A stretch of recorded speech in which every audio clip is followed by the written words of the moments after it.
When you pick up a new game to speedrun, it's important to set reasonable goals. Contra runners will put in thousands of attempts just to get a sub 11, never mind have a shot at a sub 10. As you might imagine, motivating oneself is not always easy. As a new runner, one of the ways we can do this is by setting ourselves a relatively easy goal. My first goal was sub 12 minutes. This video is a guide that I wish I had when I first started running Contra.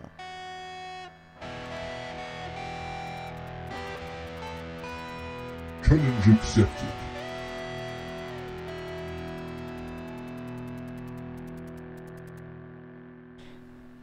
Alright, I've got 2 points I'd like to make before we get into this thing. But if you want to skip straight to the guide, no problem. Just go to the timestamp on your screen right now. Now if you're still here, the first point is that there are a lot of strats that I've left out. The reason is because this is a sub 12 minute run, not a world record. Now I've tried to create a sub 12 minute strategy that is as easy as possible, relatively speaking of course. Look, let's just be honest here, this is a super difficult game. Most of us never even beat this thing as kids. The other thing I want to do is answer a question more experienced runners might have, right up front. Do you need good spread rhythm to get a sub 12 minute time? And the answer is no. In fact, you almost don't need any spread rhythm at all, and I'm going to prove it. You'll notice when we get to the base stages that I'm going to button mash in such a way as to avoid spread rhythm altogether. As a side note, you don't actually need ridiculous button mashing skills either. Now, don't get me wrong, both spread rhythm and button mashing skills are super useful. They can save you a chunk of time, but you don't have to have them for a sub 12 minutes. Starting with jungle, you'll want to grab that M. It'll mean fewer troll spawns later on in the stage. You can pick up that R if you want, but it's not absolutely necessary. You'll want to stay out the water because it slows you down.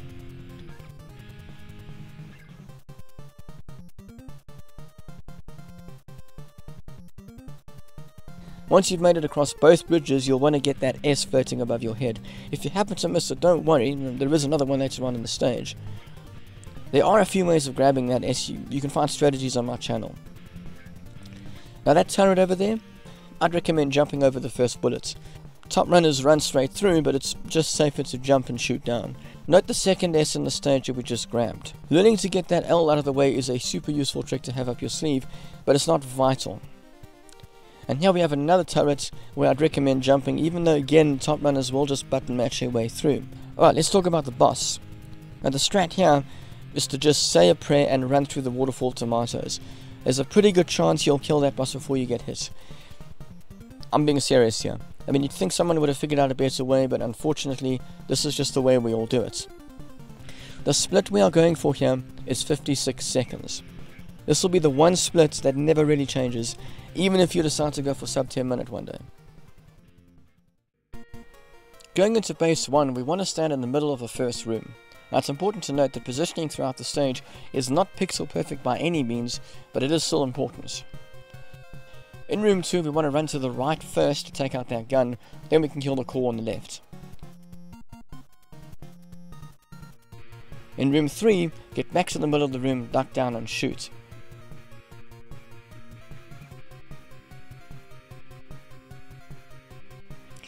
Now in room 4, duck down around 2 steps to the left of center and take out those rollers and then stand to shoot the core. And don't worry about that turret, he can't hurt you. In room 5, run to the right to kill one of the 3 turrets, and then run back to the middle, and again stand slightly left of center of the screen and shoot. Now this particular boss is difficult. In fact, it's the most difficult strategy I'm including in this guide. There are definitely easier ways to beat this boss, but all of them take way too long. The bottom line is that we need to finish this stage with a split to under 2 minutes 12 seconds. Look, you're just going to have to grind this one out. It's going to be tough, and it's going to take you a decent amount of time. The point is, I'm trying to refrain from showing you strats that you're just going to have to unlearn if or when you decide to go for a faster PB. What I'm going to show you is essentially the first half of the strats top runners use. As soon as we enter the last room, we're going to run to the left. Now be careful not to run too far, because we need to wait for those 6 bullets to despawn off the screen. As soon as that's happened, we're going to kill the left hand core, then we'll kill the turret above. Jumping is completely optional here, although it will ultimately give you more time to finish in later stages. Now we kill the middle two cores and then the right hand core. Notice that I'm jumping from the tip of the left hand wing of the eagle on the floor and I'm shooting straight up. This is completely optional. If you find running and gunning easier, go for it. You've got the time. Now all we do is we jump and shoot the eyeball. Notice how my first jump is straight up and my second is to the left. Now ideally we'd like to kill the eyeball in 2 jumps, but it's probably going to take you closer to 3 or 4, which is actually okay. Let's move on to Waterfall. Now unless you've already learned one of the ledge skip routes, your best bet is to try and jump as vertically as possible. Or to put it another way, try to run as little in between jumps. Don't forget to pause for Scuba Steve here so you don't get taken out by his bullets. When you get to the flame bridge here, I'd recommend jumping and shooting down to get that B. Yes, you could get the B later on in the stage and it would technically be a little faster, but we are going to opt for the safer route. As soon as you've picked up the B, start climbing again. Your B is going to run out around about here somewhere, so be careful. Keep climbing until you reach the top.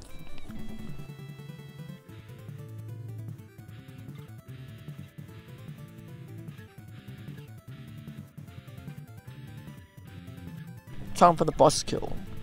I'm going to recommend killing the left arm first and then running almost in the middle of the screen. Have a good look where I'm standing right now.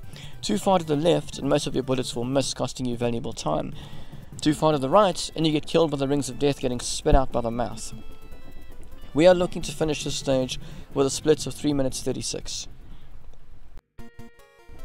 In the first room we want to stand right in the middle and shoot.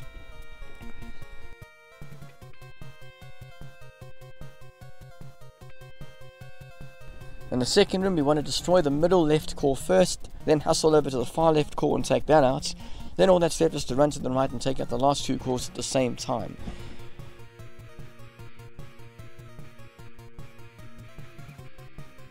In the third room we want to stand slightly off center to the left and we want to shoot, but as soon as there's a space we'll need to move over to the right to avoid those rollers and then back to the left to finish off those cores. In the fourth room simply duck in the middle and shoot.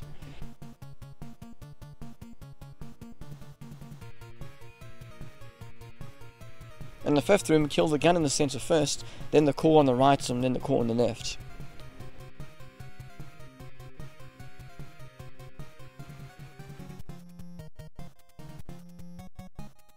In the sixth room, just stand in the middle and shoot. Yeah, it really is that easy. In the seventh room, kill the turret in the center first, then shoot the core above it. What you want to do instead of just button mashing is jump and tap fire twice. Do this 4 times and you should finish this room relatively quickly. The last room is pretty much the same as the last room in base 1. Kill the core on the right and then run to just left off center to kill the central core. Alright, now this boss kill contains what is the only known glitch in the game. A glitch that we are not even going to try to use. As soon as we spawn in, we're going to run to the left to kill this core. Then we're going to run back to the center, immediately fire once up left and once up right. This will clear most of the trolls that are going to try and shoot us. Now kill the core above us as well as the turret to give us more space. Then take out the final core on the right. Now it's time to get into position. You see that red line I've drawn? That is where we want to line up our gun. We're not going to move. We're just going to shoot and jump if necessary. Have a look at how those bubbles curve. Most of them get taken out by our gunfire, but occasionally one will curve towards our feet. If we jump at the right time, it'll pass right under us. Top runners will try to get their speed rhythm as tight as possible to kill the heads as quickly as they can, but like I said in the beginning, we don't need speed rhythm for sub 12. In fact, I recommend that you don't button mash too hard. We actually want a bit of spread to clear as many bubbles as we can. As soon as the right head is destroyed, we can move over to the left one. Now take note again where the red line is. If all goes well, we should finish with a split of around 5:45.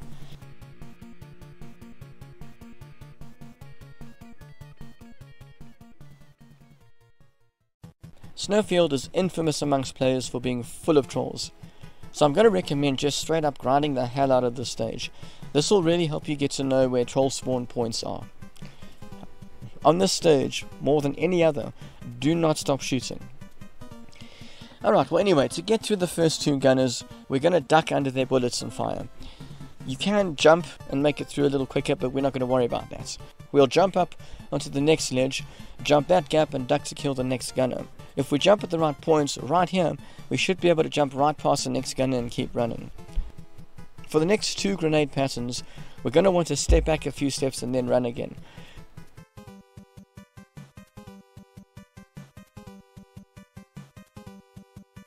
Now to get past the next two scubas, just run and gun. When we get to the last ledge here, we're going to jump off and immediately shoot down and to the right. This will take care of that sniper. For the experienced runners out there, we don't actually need to slow the tanks down. In fact, even if we have to step back to avoid bullets, we can still sub 12 minutes.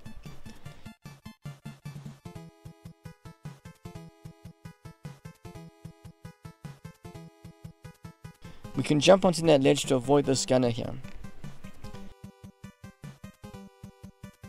Kill that second tank and duck for the next gunner.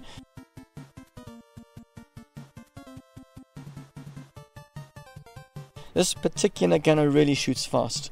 You can jump over his bullet, but it's much easier to duck. Now if we take two steps back to avoid that first grenade, we should be able to just run right through both of them. Drop down and continue onto the next ledge. We'll want to pause here for a second and then run. Don't forget to duck for that gunner. Jump off the next edge, don't drop off. All that's left is the boss. This one's relatively easy. Run all the way to the right, wherever he spawns, go right under him and jump and shoot. You should be able to take him out before his crawlers get to you. It might be difficult if he spawns on the left, but the chances are he's going to either spawn on the right or in the middle. We are looking for a split of 753. Kill those two trolls jumping down towards you. Now we're going to duck for all of the gunners. The first one and the second one. Kill any trolls coming up from behind.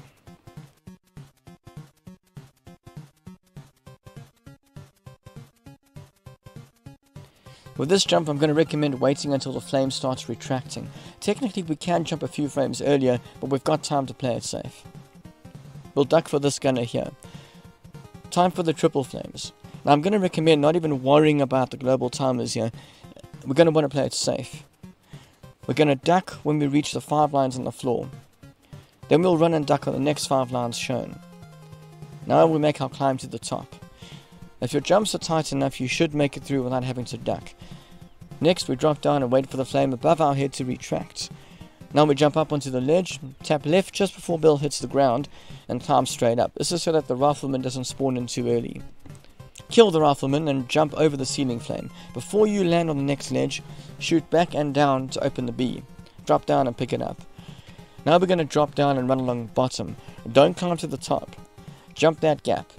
Yes, we're going to do a leap of faith, but only because we have the B, so we can't fail. Jump onto the middle ledge here and drop down. Now you'll want to jump a little later than you expect because of the ceiling flame. If you hit the edge, it doesn't really matter. Now top runners recommend running right up to JJ and ducking, so we can button mash him to death and duck under the discs he throws. I'm going to recommend keeping the following distance between you and JJ. This way you'll have plenty of time to jump over discs, or over JJ himself if he starts running towards you. It may not be quite as fast, but it's a hell of a lot safer. Assuming JJ doesn't jump too much, we should hopefully get a split of 9:18. That's what we're looking for. We're going to drop down and pause for the claws if we need to. Once you have a gap, you should be able to just run through all of them without pausing again. We're then going to jump up onto the next ledge. Immediately shoot down to the left to get rid of that F. Jump onto the next ledge and pause for those two claws if you need to. Run and jump at the edge of the ledge and keep button mashing, and you should be able to take out the gunner before he kills you. Now we're going to jump on top of the next two spike walls. This easy trick will save you valuable time. Now you might need to grind out the first bit of the stage I've just explained. The next 3 spike walls we're going to have to button mash our way through. Drop down and pause for the first claw if you have to, and then run. We're going to want to step up onto that trolley. If we end up jumping instead, that's okay. We've given ourselves a little leeway just in case. We want to use that trolley to jump up onto that ledge there so we can collect the B on this stage. We're going to immediately drop down and carry on with the stage. Run straight through the 2 claws, drop down into the trolley, and kill any trolls in front of you along the way so as to avoid lag. Jump across that gap onto the trolley and run through all of those claws. If you didn't have the bee, you'd have had to have gone up on top. It's much slower and more dangerous. You should make it through those claws and up onto the ledge before the bee runs out. In fact, if you're fast enough, you can actually run through this first wall. But we're not going to worry about that. We're going to button mash our way through those 3 walls and drop down. The strategy I've figured out allows for us to pause for each claw here, although it is possible to get through with 2 or even just 1 pause if you're lucky. And don't forget about that spark wall right there. Now all that's left is to get through Heartbreak Alley. Secondly, you can jump and button mash your way through here, but I'm going to recommend ducking for all the gunners. Just keep an eye on the left side of the screen. It's not uncommon for a troll or 2 to spawn behind you. The way we're going to kill this boss is identical to how top runners do it. We're going to jump and shoot at the core above the door on the way, and when we get to the door, we're just going to button mash up towards it. The guns on the floor really shouldn't be a problem, neither should trolls for that matter. Prey strats require us to jump in very specific places, but we're not going to worry about that. The split we're looking for here is 10 minutes 50 seconds. We're going to jump as soon as we can onto the first ledge. We want to take the lower route here just because we might as well learn the optimal route now. When you jump the first gap, you can try to take out that pesky M by shooting left and up just before Bill hits the ground. Don't worry if you miss though. Jump the next 2 gaps and shoot down just as you clear the first shrimp. This will allow you to grab the all-important bee. Try to kill the alien head in 4 jumps if you can. If you didn't get the M, you'll probably have to jump over it at this point.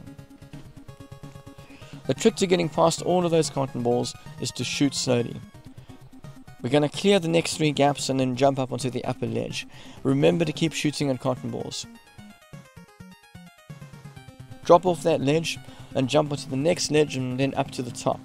Clear 1 more gap and then drop down.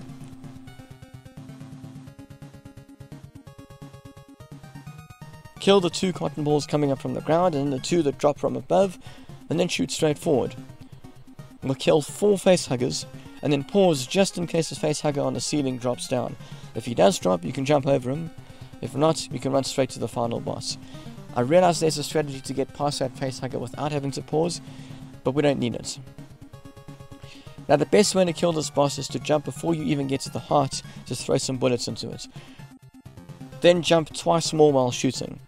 All you need to do is keep shooting until the heart dies. If you see any ceiling facehuggers, you'll want to shoot straight up to kill them before they drop down on you. The final split here should be just under 11 minutes 59 seconds.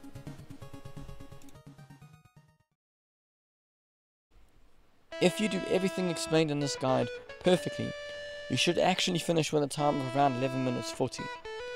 Those extra 20 seconds are there to allow for the inevitable death you're going to take. Now that's not meant as an insult.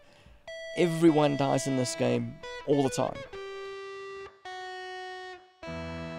There are people who have scored a sub 1020 PB with a death.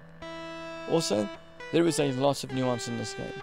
There's tons of tiny time saves all over this run, and you're probably going to miss most of them. What I've tried to do here is give you the easiest way to sub 12 minutes. We've avoided almost every single difficult or RNG related trick, but you're still going to have to practice. I'd recommend creating a save state at the beginning of each stage to help you grind. I've also tried to make sure that there are no strats in this guide you'll have to unlearn if you ever go for a faster PB. I really hope this guide helps you, and if there's enough interest, I'll make a sub 11 minute guide.